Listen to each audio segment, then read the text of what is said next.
6 women charged for their roles in the shooting of an Alvarado police officer faced a federal judge today. It's a crazy story. The officer was responding to a vandalism call at an ICE detention center. Fox 4's Lori Brown is live in Fort Worth with a very large and expanding story. Lori. Steve, the women are facing charges in the ambush-style shooting of an Alvarado police officer, but their supporters argue that they were just there to attend what they thought would be a peaceful protest. Supporters of the defendants did not want to make any statements after the women were arraigned on charges connected to the shooting of an Alvarado police officer. The officer survived. The court-appointed attorneys also said they did not want to make any statements yet about what happened the night of July 4th.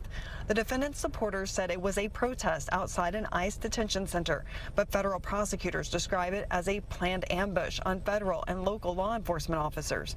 In all, at least 16 people have been charged. According to the federal complaint, several of the defendants were dressed in black military-style clothing. The complaint says the protesters began shooting fireworks at the Prairie Land Detention Center. 2 people broke off from the main group and began to spray graffiti on vehicles and a guard structure. Officials believe it was all part of a ploy to draw ICE detention officers out of the building. Correctional officers called 911 to report the vandalism.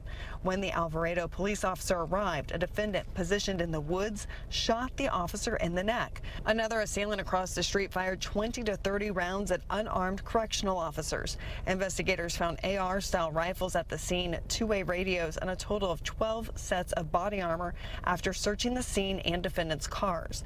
The complaint said the shooters ran away, but law enforcement officers stopped them. One attacker had cell phones inside a type of bag that blocks cell phone signals. The attack was a conspiracy, according to the complaint, something the defendant's supporters strongly dispute. Supporters of those arraigned today questioned why today's hearings happened about 11 weeks after the arrest. An attorney for one of the defendants said that that's not too unusual when you have federal and state agencies involved.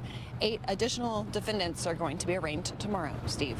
All right, Lori Brown reporting live. Lori, thanks.